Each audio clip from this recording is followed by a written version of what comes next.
All right, guys. My name is Francis, aka Francis. I'm Tom, not Mysterio. And I'm Scott. And I'm Francis. And this is the Push. Yeah. That one was for you, Yeah. Cap. I Oh know you're god. watching, brother. Oh Love God, I this. can't. As you could tell, we are down a man today. Cap was Un- unable to make it. He is swamped with work. And so but God, it's the worst thing okay. he could have done was let us three in charge. The worst thing he could have done was give the reins over to me because Oh I'm doing I, God. I all don't this know stuff now. who let you think it was you in charge. You guys did when you said I could do the intro. That's an intro, not the whole show. That's the intro. But when it comes to the hosts, Dom's second in command. Hey. Guys, I think what you fail to realize is that intro rhymes with show. Yeah, got you fuckers there, didn't I?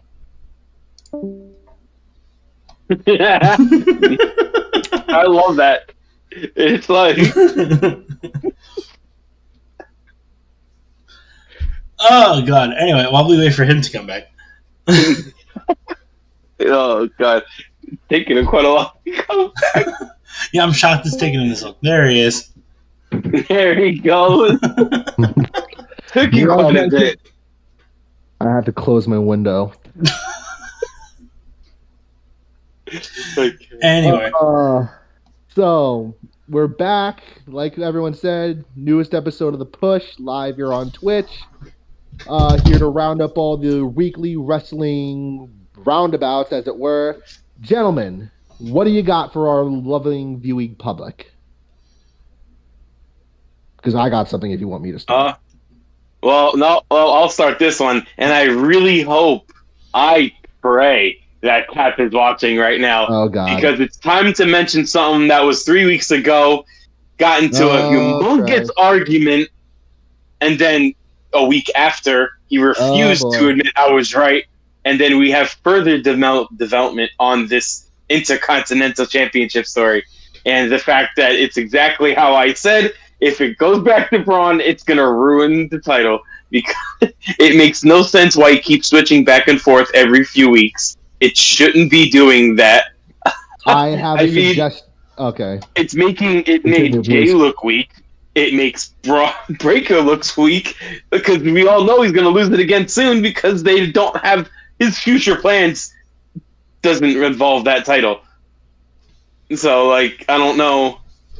I was hoping I can get an official. You were right, Scott. But if you're on there right now, you can type it. That'll be fine. Dom will tell me.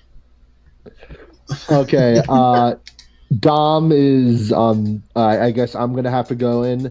This isn't going to I can't channel Cap's unbridled fury as much as he does, but I can offer some type of colloquial argument or some type of reasoning. Basically, I'm using big boy adult words to try and say, hey, I'm gonna play conspiracy theorist. So so this is wait, time out. Is this all it took to get Francis to speak? Was it like just not having Cap here?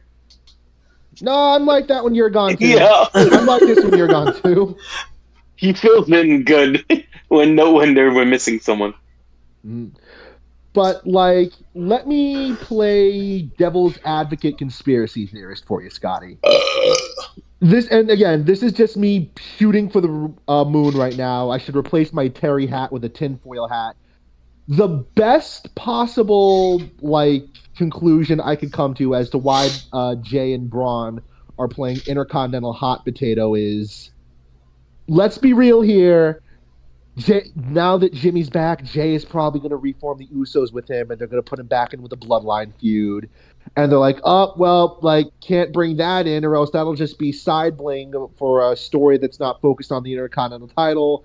So they dropped it back to Braun. And oh, it's maybe the part of the reason why they did the fake out face turn, not this week, but the previous week, was as a way to make Braun an even bigger heel than he already was.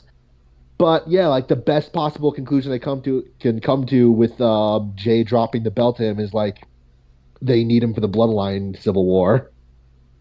War Games is only in a month, guys, not even. So they got to get cracking with the feud. I wouldn't be surprised if. Yeah. You're not. I wouldn't. I don't know. Like, it's weird. I kind of agree. I agree with both of you here. I do think it was dumb to slap the IC title on Jay for like what, a month to then take it off again. Not even. But I agree with what you're saying. If obviously with Jimmy and Roman back on TV, like Francis said, we're gonna see the reforming of the original Bloodline faction. Like, Roman, the Usos, probably Sami Zayn. It's gonna be Sami Zayn. Yeah. But they had to know a month ago that Jimmy was coming back. That's not something that's decided and planned the day before. That's something that's like, hey, he's good to come back. We're doing this story.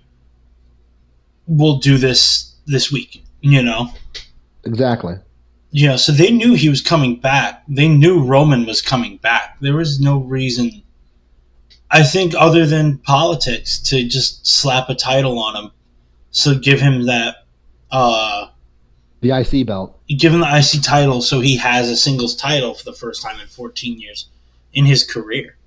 So, like, yeah, you want to give the guy who's your biggest draw, or, like, one of the biggest merch sellers on the roster that's active at the moment.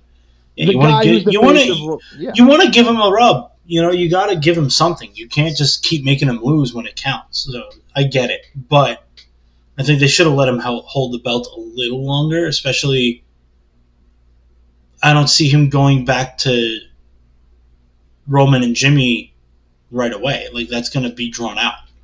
But I get it. It wasn't exactly a clean finish either, because the Discount Bloodline did distract him and get involved and cost him the match. So it's like,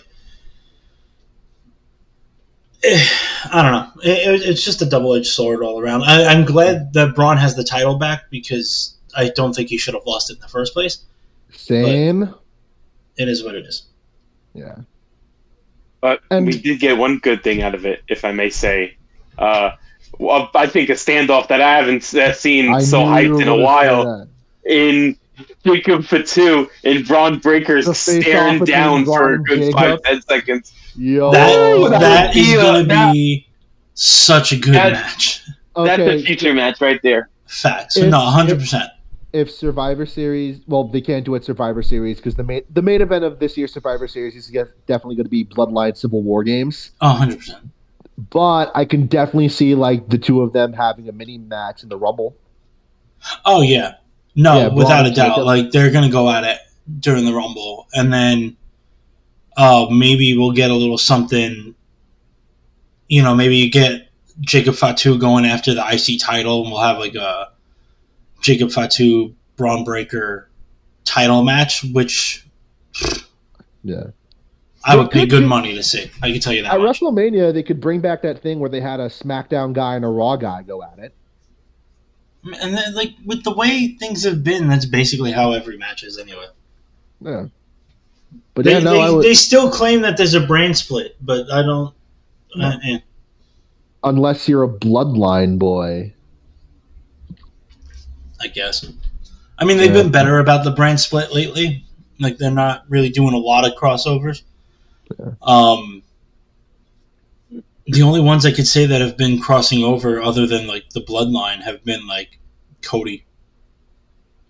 And even then, that kind of tracks, because, and, like, Rhea. Cody. But they're the two, like, biggest names on the shows right now. Yeah. But yeah, other than that, what else did we have last week? Well, we were talking about the Bloodline, or the Bloodline from Wish, SmackDown's current top tag team champions. While we're on the subject of SmackDown Tag Team Championships, they're having a little tournament to determine who will hopefully dethrone this tarnished fucking faction. And we got to witness last week the debut of one of my all-time favorite tag teams, the Motor City Machine Guns, officially signed to the WWE. What are your thoughts, gentlemen, or do you want me to go into the Mark history lesson right here, right now? Go for it. All right. Okay, first of all, the first thing I want to talk about this match, and it wasn't even at the start of the match, I love that the kayfabe person who brought them in was Nick Aldis, because of course the ex-TNA guy brought in 2 other ex-TNA guys. As one does. Yeah. I mean, and he's also the GM of SmackDown. Yeah. Yeah. I can't wait for him to sign Kazarian to have him feud. Not Kazarian, Kazarni. Kazarni is gonna take the fucking U.S. title belt off of LA Knight. Oh God! But for the folks of you who aren't familiar with the Guns, brief history lesson: Chris Sabin and Alex Shelley, for the better part of a decade, was the TNA tag division, and colloquially known as the Motor City Machine Guns. They have held the TNA Tag Team Championships multiple times, and that's not even getting into all the different times they've held all their mid-card titles and main titles between them. They are the Pro Wrestling Illustrated Tag Team of the Year multiple times since 2010, and they even had a brief stint over in New Japan where they held their tag belts twice. I think they actually managed to do it like a full year before the Young Bucks did, making them the first ever IWGP non-Japanese tag team to hold those tag belts. What do you guys think? I guess mean, it is too early. It's definitely a great ad for SmackDown. It's having the more of these like big signings and these big debuts, and they made a big deal about them. Like, they didn't just like randomly show up and start jobbing out to Triple H made promos for them. That's what I'm saying. They had vignettes and everything ready to go. So they obviously expect a lot from them. Hopefully they get the treatment that they deserve and not just sitting backstage at catering. Also, in tag team news, we had the return of the Viking Raiders. Or, as we've seen, they've changed their names back to the Black and Gold War Raiders. And they had like a nice little homage to it, where they had like the Viking Raiders on the Jumbotron, like on the stage when they came out, and then like it burned, it crackled away in flames. And it was the War Raiders in the background. Like that was pretty dope, and like I'm glad to see Eric and Ivar back in action, the way they were meant to be. Mm-hmm. Kicking ass, taking names. Mm-hmm. This is perfect timing for both Motor City Machine Guns and War Raiders, right? Absolutely. Oh, 100%. And, that'd be a great feud. I'm fairly certain they faced off against each other multiple times on the Indies. Yeah. The biggest failure that's been happening in WWE, and it has continued even with Triple H taking over, is the tag team division. Yep. Yeah. Tag teams haven't been showcased very much. I don't know if two more people are gonna add to anything, because we're also going to be losing a few others. Maybe the New Day's going to split. Who knows? Because A Downtown Under always has been getting like butting heads with each other. A Downtown Under. Whatever it's called. It's too long of a name, and they're just not important. I mean, you're right. We're losing some tag teams, but we're gaining 2 great ones, especially. Well, we don't know. We don't really know 100% if we're losing the New Day. That's still very up in the air. As much as like it's being hinted at and showing it, because Xavier has been having like a much darker side to himself. Not only in his gear, but also just in the way he carries himself on camera. Alluding back to what Francis was talking about with that tag team number 1 contendership tournament, the New Day did win. So they are the number 1 contenders for the tag team championships. But after the match, what was it? I can never remember the name of the fuck AOP and The Karrion Final Cross and now Testament. the Miz, the Final Testament. Thank you. One of the not so great names that's come out, but whatever. Final Testament came out and The started Judgment just Day on Wish. beating the fuck out of everybody else that was in the ring. Kofi, like I know WWE shared it on their social media pages, so obviously they were intending on doing this. The New Day, after they left the ring, started walking up the ramp. Final Testament comes out, starts kicking the crap out of everybody. Kofi goes to try to go help out, and he's like, "Hey, we got to go help them." And Xavier was like holding him back. He goes, "No, that's not our stuff. Like that's not our business. We have nothing to do with that." Where if they would have did this a year ago or even 6 months ago, if they were both healthy, they would have both been in that ring, no hesitation. So there's definitely been a shift in Xavier Woods, which is very interesting to see play out. I'm just curious where they're going with it, 100%. Because, like I said, I think it's leading to an Xavier heel turn, or at least a falling out of Kofi and Xavier. Especially, we're not 100% sure if we're ever going to get Big E back in the ring. So, other than maybe a random backstage segment, or maybe they have him do his signature intro for the New Day. I don't know if we'll ever get as much as I would love to see Big E back in the ring. I mean, the dude was electric to watch. I love Big E Langston. Yeah. I really don't want his career to end the way that it seems to be going right now. But obviously, I'm not a doctor.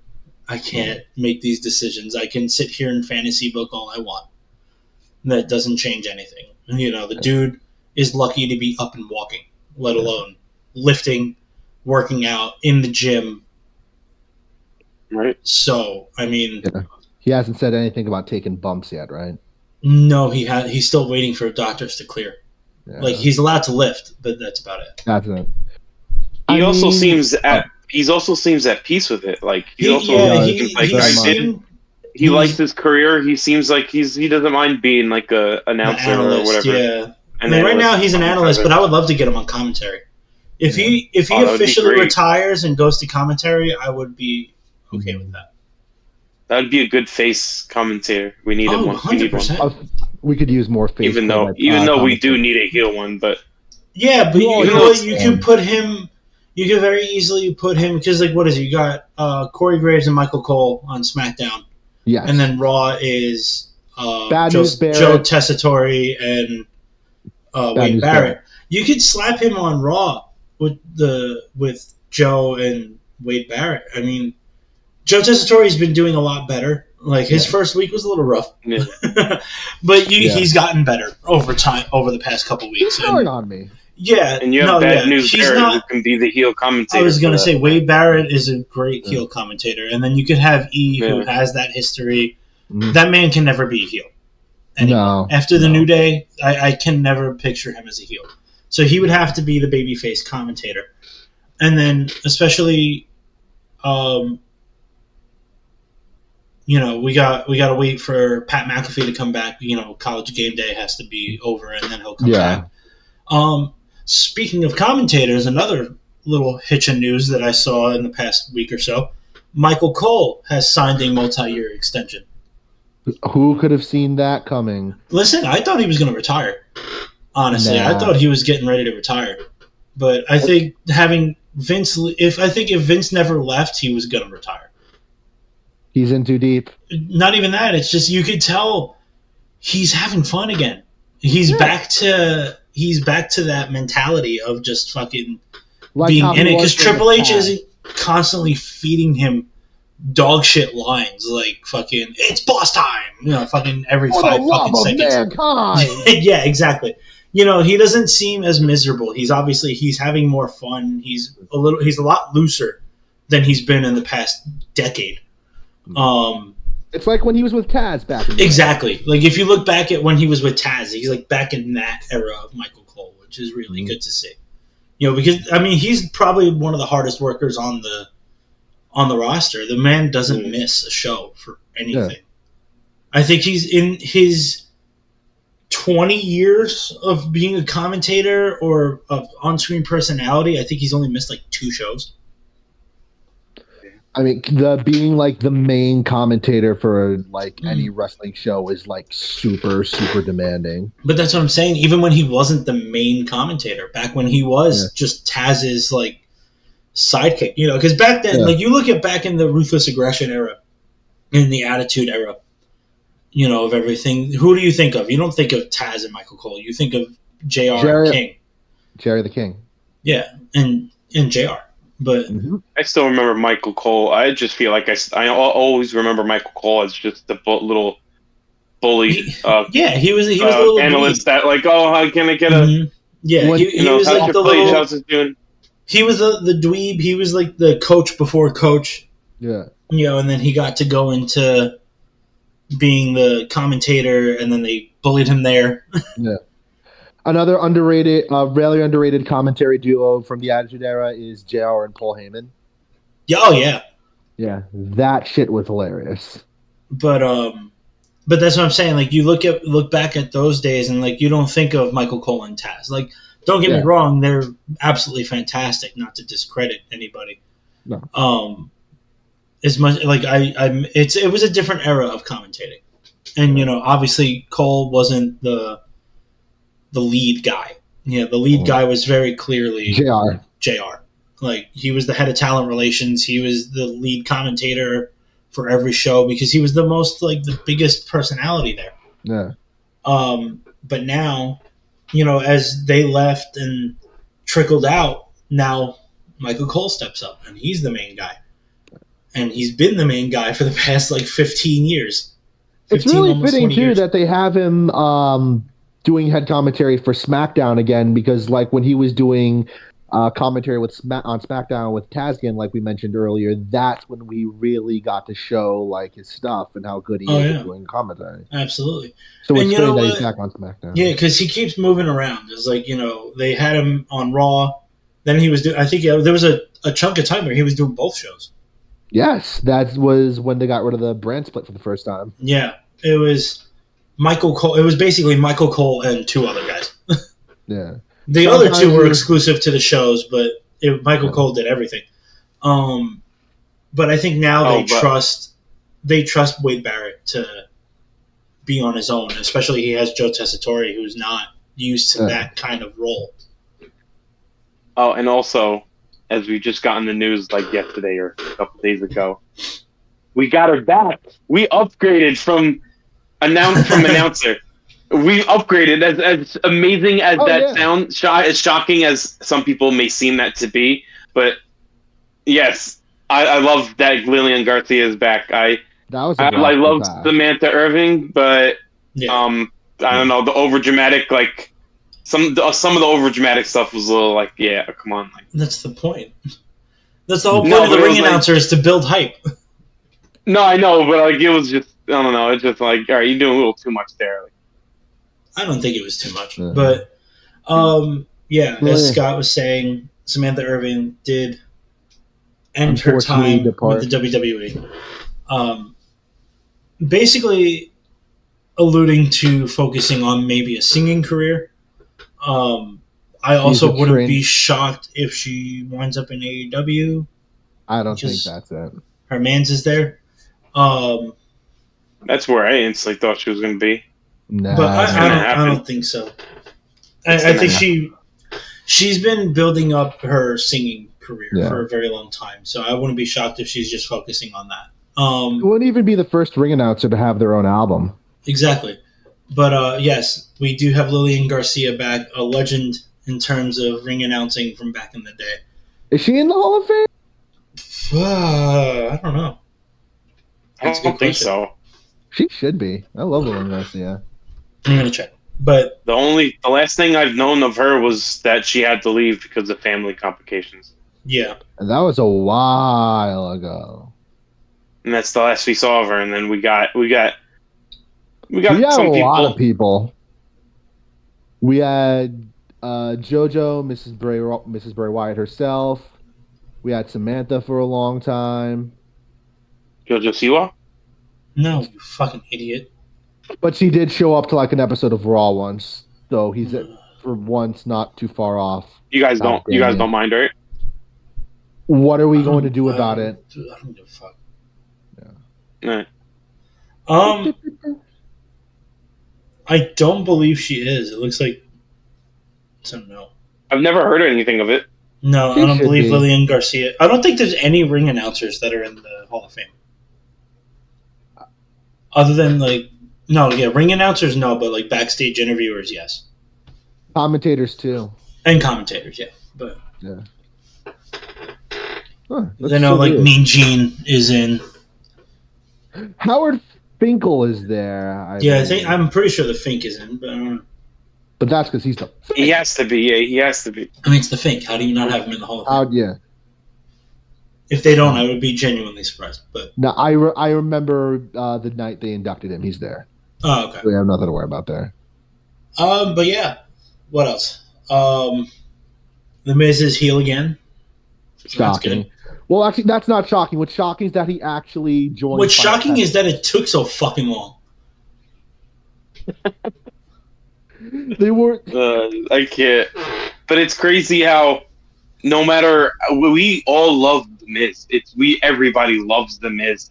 But for some reason, it doesn't He's matter if he's better as a heel. He will always like. There's some faces that when they turn face and go back to being heel, it's too late. You're too good. You already a face for too long. Yeah, But for the Miz, for some it's the reason, other way around. Yeah. it's just like once he turns heel, it's like, yeah, it's finally, yeah, boo, I hate you, piece of shit. Like, You love to hate him. Yeah. You love to I hate him. love the Miz. Right? He seems like a real great guy IRL. It's just he has the unfortunate burden of being birthed with a face that only a fist could love. See, that's the thing. Mhm. Is like some wrestlers are just really good at being heels. 90 Shawn And Michaels. Yeah, 90 Shawn Michaels, The Miz. Miz. The list goes on and on. Yeah. There's so many. Some And there's guys so can do a many. bounce. Yeah, there's some guys can jump back and forth and it's believable and it works. Some guys can't be heel. Like, I could never believe Rey Mysterio was a heel. But I think that's also just because he's been a babyface for so long Yeah. that if they turned him heel, it'd be like, why? Why would you do that? Rey Mysterio has not been heel since Ever. 1999.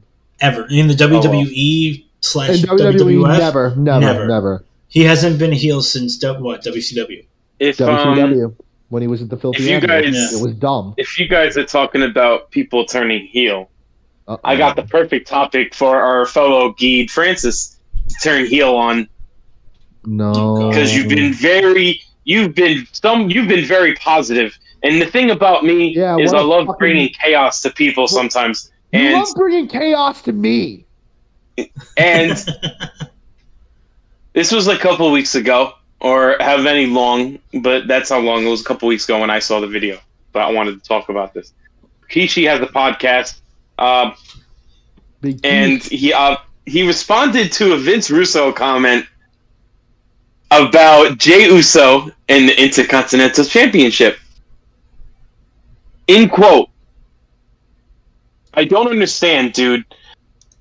I mean, wait, hold on. I don't understand. Dude got so many emotional. He's like, this guy can't speak. I don't understand, dude. Got so emotional, he could barely speak. I don't understand. This is a job. The title is a prop for the life of me. I don't understand why these wrestlers get so emotional over winning a prop. Jey Uso has been around forever. Who said that? Vince Russo? Vince Russo said that about Jey Uso. If you want to see the clip, you can probably go on TikTok. That's where I got it, and you can see Nice plug. Rikishi's response. And I miss Cap. but yeah, basically, I probably spoken that out wrong, but basically, he basically you were seeing the middle quote was definitely most explainable, but the beginning I felt like I messed up a bit. But it's his very first I get promo. what you're Yeah. saying. He was Yeah. basically His very first saying that he promo. doesn't understand why Jay Like, why got are you so tearing up? yeah, like because And like, yes, it's like, so okay. So Ugh. yes, the It's so titles are a stupid. prop. They're not Yeah. like it's not like you're winning a heavyweight championship in a boxing match or like Yeah. a UFC fight where it's like different you're beast, man. actually trying and have to Yeah. fight. But it's a whole thing of fucking keep the illusion alive. Like Yeah. you should know. You've been in the business for so long. Everyone's trying to keep kayfabe alive. Like, hello, duh. I'll But- wait until my turn. On top of that, like, yes, they are a prop. Yes, it's predetermined. Yes, you know you're gonna win. It's still It's a third Ve- deal. it's No.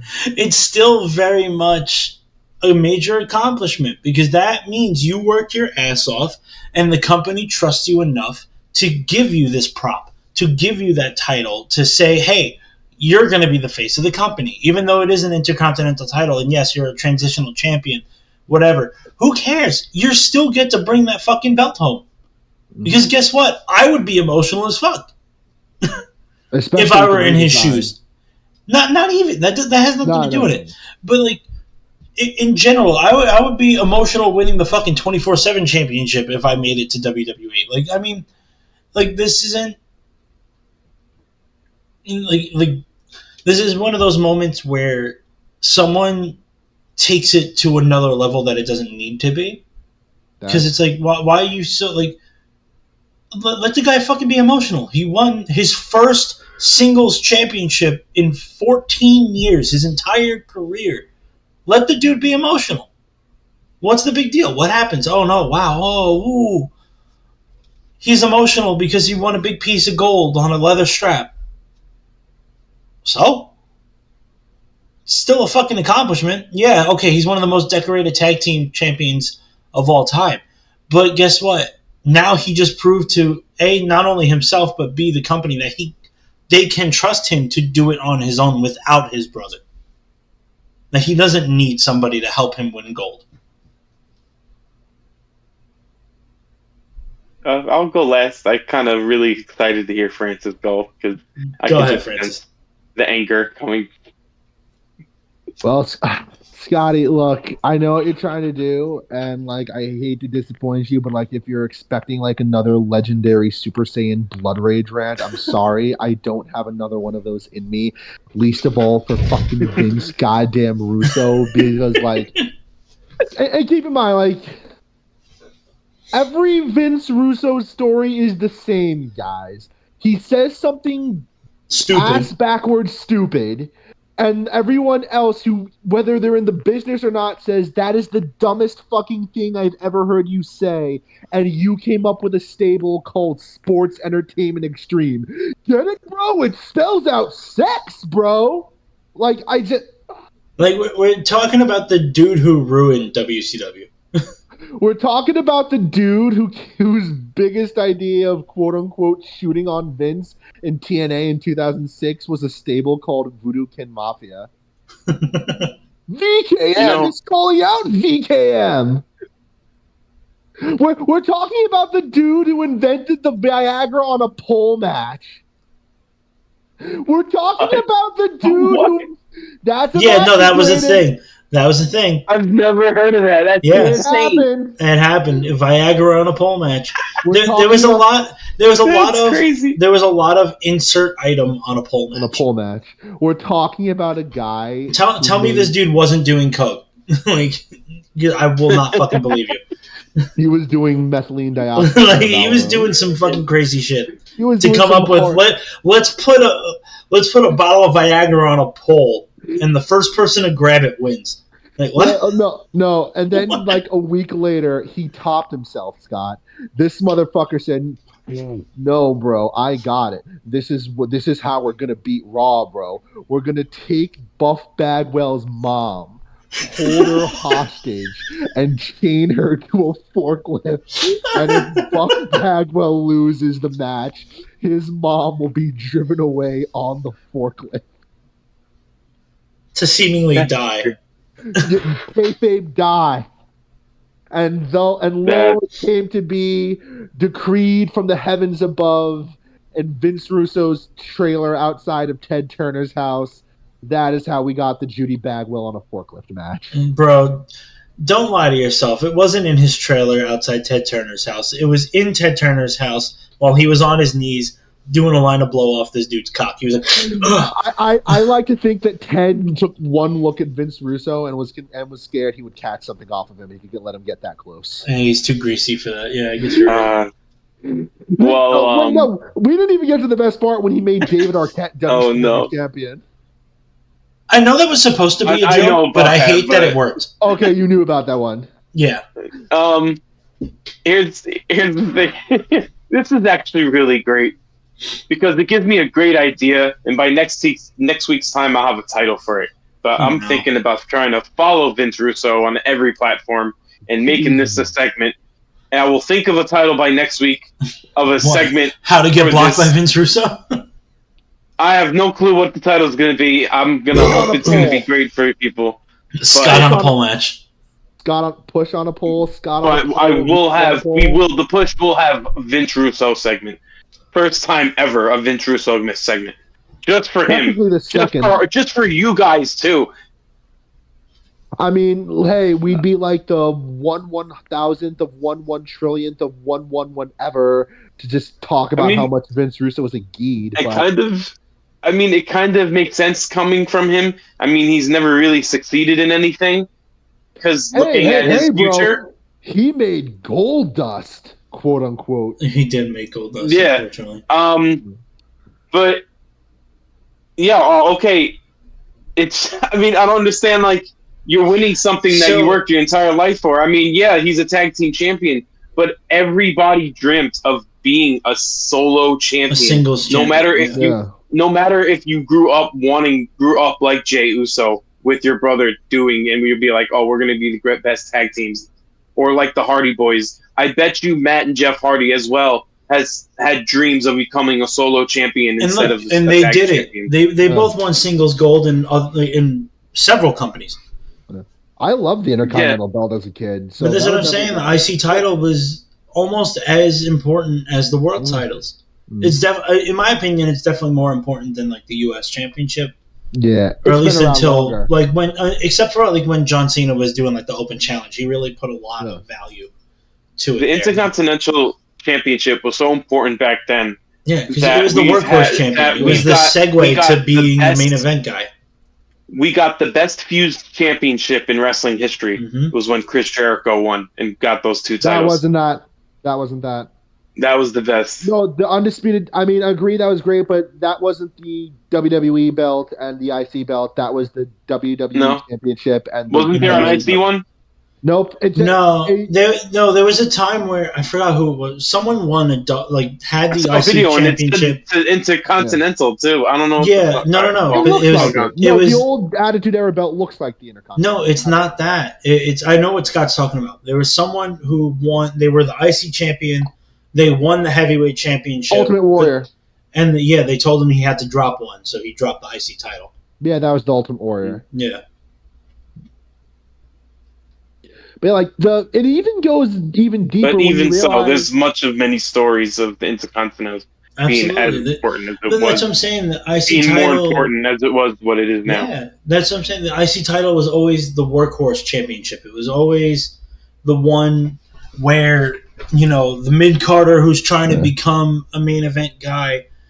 Give him that belt. Let him work some high quality feuds, some high profile feuds, and then we'll take that belt off and we'll move him up. That's obvious. That's what. And it's been very clear. Like Gunther, real quick, fellas. You fucking loser. I'll be right back. But that's what Gunther even alluded to. He did it himself. I didn't even kick him. I know, that's what's even crazier. But Gunther even alluded to it too. He even said, he was like, listen, he goes, yeah, I was the longest reigning Intercontinental Champion. He goes, I used that as a stepping stone to become the heavyweight champion. Sami Zayn tried to do the same thing. Obviously that didn't work, but it is what it is. And that's where I see Braun Breaker going. And this is going to be a stepping stone for him. Give him the IC title. We know he's good at being a champion because he did it in NXT. He was good Yeah, NXT and- champion. He's a good Intercontinental champion if they let him run with it. I think he'll be a great World Heavyweight champion when the time comes. This is because this also goes with a bunch of other sports, just like wrestling. Yeah, the talent gets better, but there's some stuff that there's some great things that you lose because they feel like changing it would be better for the future. And what I mean for wrestling, in the wrestling one, is that back then it was, like Dom said, the Intercontinental, the US, we've had European champion, we had a light heavyweight championship, we had a bunch of ones. And those were the titles, those were the workhorse titles, always were. And the major two titles that WWE would have was WWE and heavyweight. Those two would be just the star titles. They wouldn't be the workhorse titles. Those would be for the main event guys. They would constantly, like, they wouldn't be out there constantly. Like, I feel like a wrestler's if you don't have if you have the title on you, I feel like you get a lot more title defenses than you should. Yeah, go out, let them have a singles match, but don't have it for the title every single time. And that's what it was. Like, The Rock wouldn't come out and defend it every time he came out. He would be in a bunch of the promos. He would uplift. He would fight like once every 2 weeks. Yeah, because just to show dominance with the title. He would do singles matches that were title matches for like number one contendership. Like, hey, if you win, you get a shot at my title, or something stupid like that. Or like you would he would be in like a tag team match, so his title wasn't on the line or whatever. Yeah, this wrestling day and age, it went downwards because now it's, can we even find someone good enough for the mid card titles?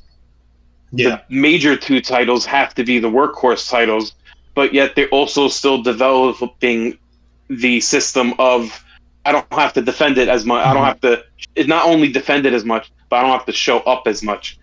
Well, that's like the heel thing to do. But that part was changed. It's slowly changing upwards because those two titles are doing. Because that's the thing. But that's the parallel there that we're talking about, right? Because like you're saying, oh, I'm the champion, so I don't have to show up as much, right? So that's like more of the heel thing to do because like look at it this way. Yeah, Brock did it and Roman did it, but Roman was a heel when he did it, and so was Brock. Cody's the champion. He's on the show every week. Sometimes he pulls double duty and shows up on Raw. Like, he might not have a match every week, but he's there.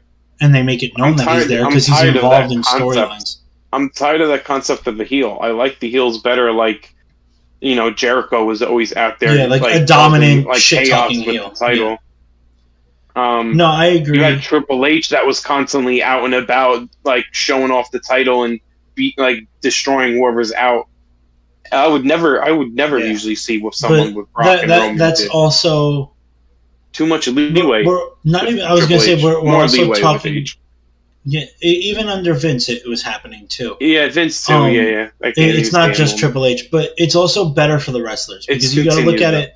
But it's better for the wrestlers that way because you look at it this way, right? Back when we had Triple H as the heavyweight champion and he would show up every week and this and that.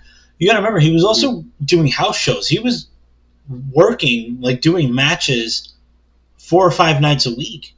Like, the dude was working, like, 300 days a year. He barely home, and he was burnt out. And, look, it's Triple H was fine. That's, like, not a great example because he worked through it, and he was, but he had his fair share of injuries, torn quads, torn pecs, other injuries like that. But, like, some guys didn't do too hot with that kind of schedule, and it was hard. It's a hard schedule because you're missing birthdays, Christmas, anniversaries, holidays, whatever holidays that they're not home for. With Vince later on, and then also now with Triple H is not only, like, valuing the wrestlers. No problem. Not only valuing the wrestlers, but also like giving them more time to be people. He goes, you can go home and see your family and take 2 weeks off because you know what? They can get away with people not being on TV every single week because they have such a big roster. They could turn around and say, okay, yeah, we're not going to see KO for the next like week or so because he's going to go home and visit his family. So in the meantime, we're gonna showcase the New Day, or we're gonna have Final Testament, who's barely ever on fucking TV. I mean, that's like fine. That's fine. But that's what I'm saying. No, but I get what you're saying. The champion should be around. Be like a month or two at a time, and it's like, where are you, man? Like, okay, but at the same time, I get what you're talking about. Like, because to have a champion that's not on TV a lot, it's in my opinion, it's cheap heat. You were it's like by Brock, weren't you, Scotty?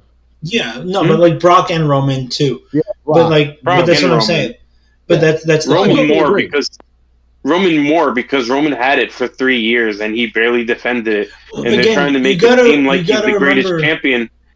But like, there's like you're the greatest champion. You held it for 3 years, but you've like the statistics on your title defenses on it is, and then the way you've won that was an extremely bad title defense. Like you just never showed that you can defend it on your own. It just got worse and worse. Like it got to a point where I was like, it wasn't great.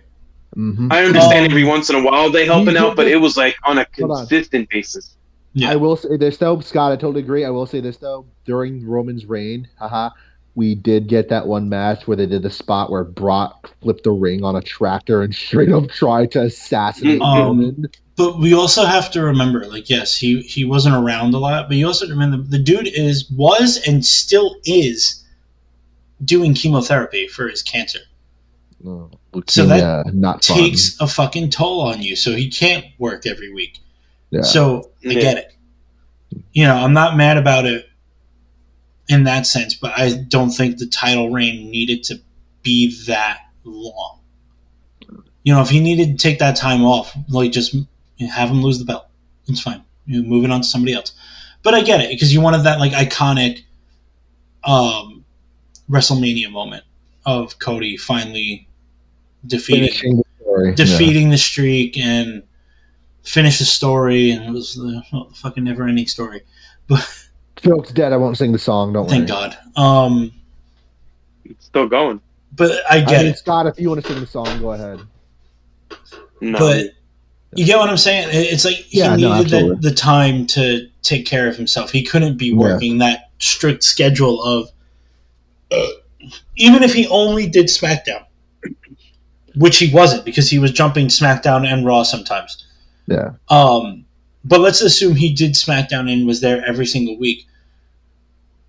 You got to remember he's at that point you're flying into wherever you need to be, probably like Thursday night or early Friday morning. Getting to the venue, get your workout in, work your match, figure out, who you're working, what you're doing, rehearse your promos, whatever, because Roman didn't have just matches, he had promos and matches and this and that. Sit there, talk to Paul Heyman, figure out what you're doing. Go out, work your match, go back to the hotel. Now it's Saturday. Okay, now I got to fly home, do your thing at home, and then get ready to fly back out again. And it's not an easy schedule to be and constantly. That's not even throwing in house shows. But that's what I'm saying. I'm saying assuming he's only doing SmackDown only. Because you look at Cody. Cody's fucking working like a crazy motherfucker. Like he's not only doing SmackDown, he's showing up on Raw. He's doing public appearances. He's doing house shows. Like, he doesn't do a lot of house shows, but he shows up to the big ones. Like when they do like one at MSG, he's there. When they do one at the Barclays, he's there. When they do these major arenas, he's going to be there. When he's at the smaller ones, fact that he's doing it at all is crazy. Yeah, but that's what I'm saying. But you know what? Back in the day, there used to be title changes on house shows. Yeah. Yeah. Damn. Like they don't do it anymore, but Good. They could if they really wanted to, because they've televised house shows before. Yeah. Or let me rephrase: they've recorded house shows to then show on like what happened on Raw or SmackDown, whatever. They had a Starrcade house show not too long ago, if I'm not mistaken. Yeah. My point being, it's a tough schedule for someone like Roman. I get why they did what they did with not booking him as much so he can take the time to do what he has to do his chemotherapy treatments, and all this other fun stuff. But on the other hand, you look at Gunther. Gunther is a heel. Yes, he's over as fuck, but he is a heel. But he's working. He's there every week. So, but it is. That's why I was saying, like, you know, for a heel not to show up week after week after week is very much cheap heat. You know, that's like going out there and say, "Wow, New York City, this place fucking stinks." You know, it's cheap heat. I don't care. I hope the Yankees lose the World Series. Exactly. It's way. cheap heat. It's cheap heat. It's easy booze. Yeah. It works for some people. Remember, that's all Maybe Elias. knock on wood. Look at You can't be saying that right now. No, yeah, I don't want the. Trust me, time right now. Scott. Yeah. I don't want the Dodgers to win either. They fucking knocked out the Mets. I'm not. Right? Like, I want the Yankees to win. Yankees win. They'll do fine. But you look at cheap heat. Look at Elias. Elias was like the king of cheap Elias. heat. Yeah. I love. But that's what I'm saying. That's all. That's all. Every promo was cheap heat. Your local sports team sucks. Yeah, your local sports team sucks, and you all smell like guitar. Yeah, bling. I get interrupted every week. It was so predictable, but everyone. What always made me laugh is everybody booed the fuck out of Elias. Everyone loved to watch him lose, but when you go to a show and he's sitting in the middle of the ring with his guitar, and he asks you, what does WWE stand for? That entire fucking arena will get up and scream, walk with Elias. I promise you that. Because I was one of the biggest motherfuckers that would be like, oh, fuck Elias, he sucks. But then when, you know, I went to a live show, I think I went to a house show back in the day when, you know, he was still with the company. Yeah. And I remember me and Chrissy were sitting there. We were like right in like the fourth row because the tickets were dirt cheap. Nice. It was a house show. It was whatever. But Elias comes out and he's like, "What does WWE stand for?" And we both were like, "Walk with Elias." You know, it's like it's intoxicating. It's like you can't help yourself sometimes. His theme song was pretty good too. I'm not gonna lie. Yeah, on the rare occasion they ever played it. Yeah, because usually he just appeared in the ring. And it was like guitar strum. Yeah. Hello, I am Elias. Hello, I'm Elias. I'm gonna. I'm gonna play you a song. I would love to have a promo between Elias and Cody. Not a single S would be pronounced. Elias, you listen here. You may thrum your guitar all you want, but I run SmackDown. I run SmackDown, Elias, not you. Let me tell you something, Cody Rhodes. Elias does not concede to your tribalism. Because you... I fucking can't. I can't with him. What's wrong, Scott? Shut up. This is how Elias and Cody talk. They put plenty of emphasis on their settings. Anyway. Fuck. Do we have anything else to talk about? Is there anything else to talk about? Well, we got another thing to talk about that I think I'm surprised Francis forgot because he was the most excited for this topic. I was? Yep, because you're the one that told us to watch it. Uh-oh. Did you guys watch Canadian Stampede? Nope. Oh. Only with what I saw with you. You forget we tried to and got too high. That's a story for another day, Pat. We tried to add something to it, and it didn't work out.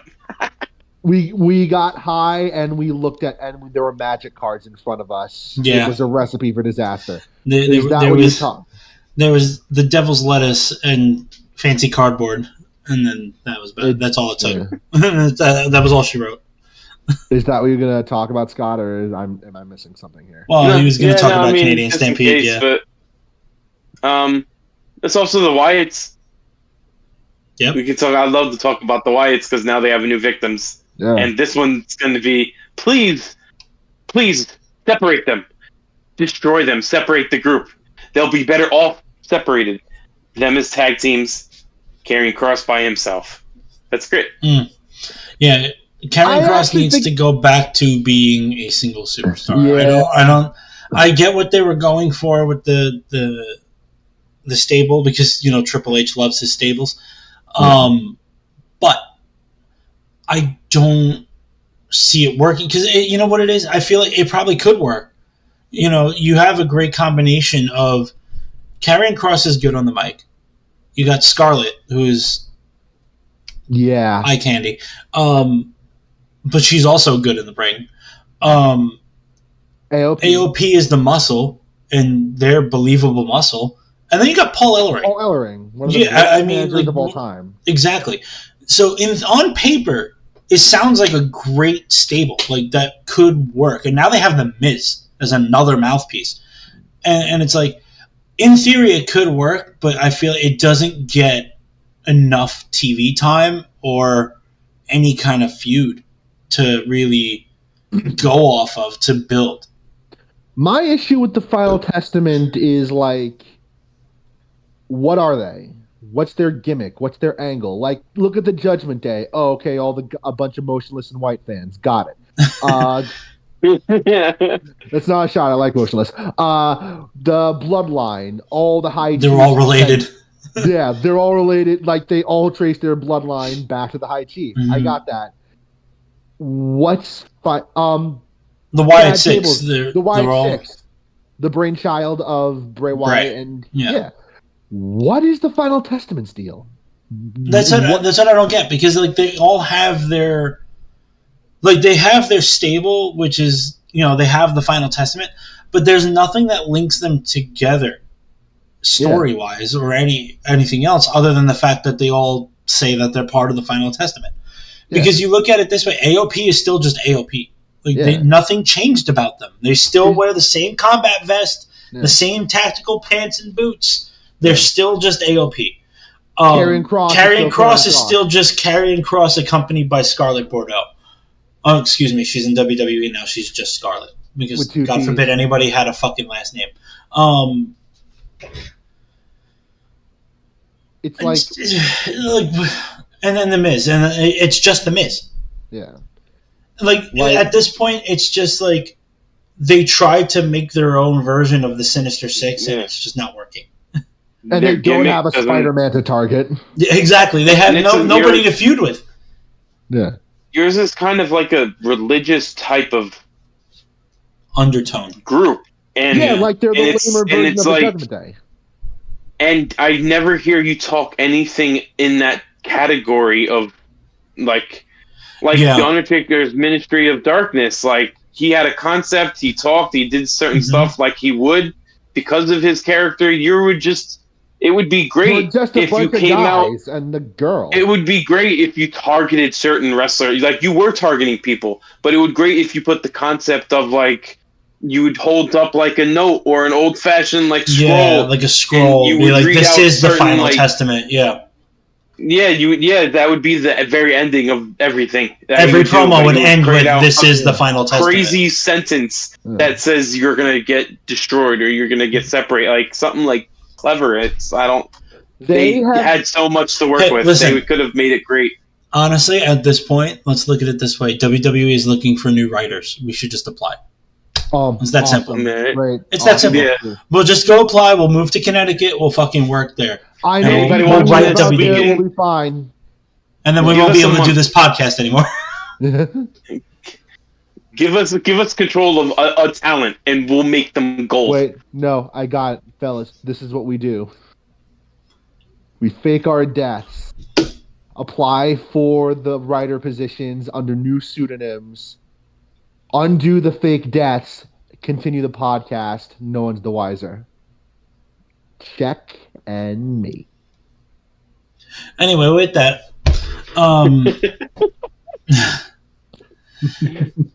but yeah, the Wyatt Six, they seem to have a new target in mind, that being The Miz. Yeah. because my suspicions has now been confirmed. They're no, in all seriousness, like when they first debuted, I was like, oh, maybe they're going after Gable because he betrayed American Alpha, but now Alpha Academy, excuse me. But now that's confirmed because it's now he's going after the Miz because he betrayed R-Truth. Yeah. So they're going after people who are betraying their quote unquote family, which is really cool. Honestly, in my opinion, I think it's like kind of like an anti-hero, like Punisher vibe, you know, where it's like they're very clearly fucked up evil people, but they're doing something good. You know, they're doing for the great, like the betterment of. So far, they're only targeting heels. But that's what I'm saying. Like they're doing heelish things and like evil things, and obviously, like, you know, fucking attacking from behind, and the way they fight and the way they do things, and their whole persona is just very heel. But then they're targeting heels who have betrayed their families, quote unquote family, to, you know, then like. So how long until they go after Dom Mysterio? I mean, I would like to see that feud, honestly. Like the whole, like the Wyatt Six versus the Judgment Day. It's the Judgment Day from Wish, though. No, but still, either way. I got you. It's the Judgment Day minus the only two people who fucking made it worth watching. But I think that would be really cool to have, because then you could have, like, they could start off by targeting just Dom, and then the rest of the Judgment Day can get involved. Yeah. And that would be a really interesting way to truly end the Judgment Day. Yeah, they get fucking eviscerated by the Wyatt Six. But that's what I'm saying, like, because then they can kind of move on to their own. No, I agree. Separate things. Idea. No, but I'm not saying you did it, but that's what I'm saying. Is like my whole thing is like they can go after Dom, and like then he gets humbled, or like he gets fucking obliterated by Bo Dallas, and then maybe he turns back babyface and he makes up with Ray and apologizes and this and that, and it's like, Dad, I'm sorry, I got my ass handed to me by whack ass serial killers. Yeah, and then Liv can kind of have her own thing, the next thing that will happen. Finn and JD could leave and just become a tag team, and Carlito can be Carlito, and no, he doesn't even need to ride off into the sunset. He could just leave the Judgment Day and spit in the face of people who aren't cool. Going to be bring back Carlito's Cabana. I like. That's what I'm saying. Bring back old Carlito. Right? I miss the apple spitting. We didn't want this Carlito. We wanted old Carlito. I wanted like 2004 Carlito. Like, especially since he got bigger, he would have been cooler. Yeah, he's more jacked now. He's more cool. The cool Cabana boy. He's more cool. Yeah. And which means he doesn't have to spit in his own face. That's what I'm saying. I need Carlito to let me know what's cool and what's not. Yeah. And what better way to do that than to have his own talk show? Exactly. Maybe when we switch back to Netflix. Maybe when we switch to Netflix, we'll get that back. Who knows? Because then we'll go back to 3-hour Raws instead of 2. That's true. Yeah. I keep forgetting it's 2 hours until the end of the year. I mean, they've gotten better, in my opinion. Yeah. Like the first one was a little rough, and like I figured, like I hypothesized, they've gotten better because now, because they got. I'm still talking like Elias. I hypothesize. My hypothesis. Wish I was high on potness. Sorry. Yeah, same. But yeah, fucking. They've gotten better. They've learned how to manage their time with the 2-hour span. Yeah, a little better. Promos are faster. There's a little less filler, I guess, between commercial breaks. And the commercial breaks seem to not be as long either. Like I said, those 2 hours are flying right by now. Oh, 100%. But that's what I'm saying. We only have to deal with this for like 2 more months, and then we're on Netflix. Yeah. Then I actually have to fucking start paying for Netflix again. But, you know, it is what it is. Welcome I to was hell. always bro. I was so close of getting rid of it, contemplating it, and now I can't because that's a major bonus. But that's what I'm saying. Like I can't get rid of it because now you can't even watch fucking Raw and SmackDown on Hulu. No. They took that away. Which is bullshit because that's how I was watching for so long. Because it was the next day it was live. It makes me so mad. It is what it is. But now we'll have, at least I'll have Raw on Netflix, and I think once the deal with USA Network is over with SmackDown, I'm sure they'll move over to Netflix. Yeah. And then when the Peacock deal is up, I think the whole catalog will move to Netflix as well. Because honestly, Netflix would be dumb not to try to get everything. Yeah. I think they would. It would very much benefit everybody to have everything all in one place. Yeah. Right. They don't really have that many sports programming. They have no sports. Yeah. They have no. This is their own. This would be their only sports program. Period. Because Peacock. What a way to start. What is it? Peacock and what is it? Well, I can't think of the other one. Hulu? Amazon? Peacock, Hulu, and Amazon have the NFL. Yeah. ESPN Plus has pretty much everything else. And then, and I think Paramount Plus sometimes gets NFL games, depending on what channel. HBO Max has the NHL. HBO Max does get NHL stuff. Yeah. And I don't like Disney Plus technically gets sports too. Yeah. Because of the Hulu ESPN bundle. So sometimes you like if you have that membership, you have all three of those anyway. But that's what I'm saying. Like all these streaming services have some kind of sports. Netflix is the only one that doesn't. Yeah. Which is weird when you it only makes they're sense. The ones who kicked off the streaming wars. Because their whole thing was movies and TV shows. Yeah. They didn't care about sports at the time because they probably weren't even thinking to try to get into that. The only reason Paramount Plus and Peacock and them have sports is because their channels, that's NBC, CBS and them, they own those streaming services, so of course they're going to stream them.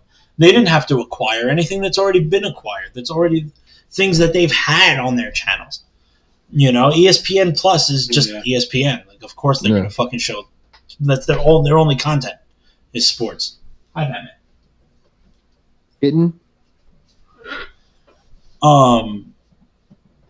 So yeah, I think it would benefit them to get at least the rest of WWE. Get the catalog from Peacock back onto Netflix. Get SmackDown, NXT. Get that on Netflix. Pay-per-view, like get the exclusive. Well, that's what I'm saying by the catalog. They get and like the streaming rights to the pay-per-views, premium live events, whatever the fuck you want to call them. Get that on Netflix. I guarantee you'll see a spike in membership. Viewership. Not even that, new members.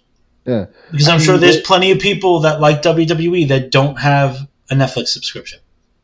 Well, probably not because Netflix had to be geeds and ban password sharing, but we're not going to talk about that right now. Well, that's whatever. And there's still a workaround for that too, by the way. It might also cause people to upgrade their subscription because then you can share it with your friends. That too.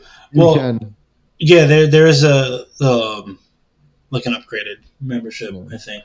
I do have the membership that this is going to be crazy. I wonder if that would end up factoring into Raw. What happened? I have the membership that is ad free, so I wonder if that would. I think they said no matter what, there's going to be commercials. Netflix has ads. Netflix does have a cheaper subscription that includes ads. Because they didn't do that for so long, but then like every other streaming service except for I think Disney started doing that, and I think they're doing it too. I don't know. I might do that. I don't care about 2-minute commercial. Not even that. It's like because we already know Netflix is gonna. I mean, WWE is gonna include commercials. Yeah, on Netflix. Have to. But it'll be like Peacock, you know, like it'll be it'll be like how Peacock does the pay-per-views. So it's like, we're going to an ad break, but if you have Peacock Premium, enjoy this promo package. Like, you know what I mean? Yeah. You know how like when Yeah. Michael Cole does that, like he's like, take a look at a sneak peek at the next match, but only for Peacock Premium, whatever. Yeah. They'll probably do stuff like that, at least if they acquire the pay-per-views. But I think for the weekly Monday Night Raws, they'll probably just include the commercials that they would have anyway, because I think Netflix is only for the U.S. market. I With Raw? believe so. Yeah, I So think it's that's what like- they said. They're still going to have commercials regardless. So they're still going to cut to commercial break. They're still going to have like the picture-in-picture commercials and this and that. And also, you got to remember the commercial breaks help the wrestlers too, because they have Yeah. to. Rest holds. That's where they get rest holds in and they communicate a little bit better than in the quick half second that they're like together. You know, like when you're in a rest hold, you could literally say, okay, we're going to do this, then this, then this, then that, and then that. Okay, got it? Go. Let's do this. We'll get back from commercial in 10 seconds. The ref just told me. You know what I mean? Yeah. Yeah. That and they dim the lights when they go to commercial. I don't know if you ever noticed that. When you No, I go to, did. like if you go to Raw or SmackDown live, like when it's live, Yeah. you could tell when they go to commercial because the lights in the arena dim. Yeah. I saw them do that when I went to SmackDown a few years ago. Yeah. And I got a bonus episode of NXT. Oh, nice. Yeah. So yeah, well, one thing's for certain, like when the Netflix Raw era begins, the push will be there. Is there Yeah. anything else you gentlemen would like to discuss tonight? I don't think we need to really talk Crown Jewel because we'll do that next week. Yeah. That'll be our prediction Yeah. show for that. Yeah. Besides, I don't think any matches were really made yet, other than the champion versus champion match. Yeah, we'll have a whole thing dedicated to that next week Yeah. anyway. Scotty, you got anything? No, I'm good. Alright. All right. Well, I'm all tapped too. yeah. On behalf of El Capitan, Our beloved brother, we love you, man. who couldn't be here tonight because he had to fucking work, he loves to procrastinate. I'm just kidding. He knows We I'm love joking. him.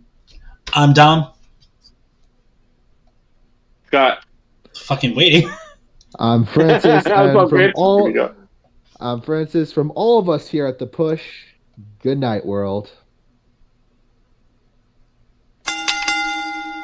Ring that bell, Dom. You're a little late there, bud. I You don't gotta say it care. before.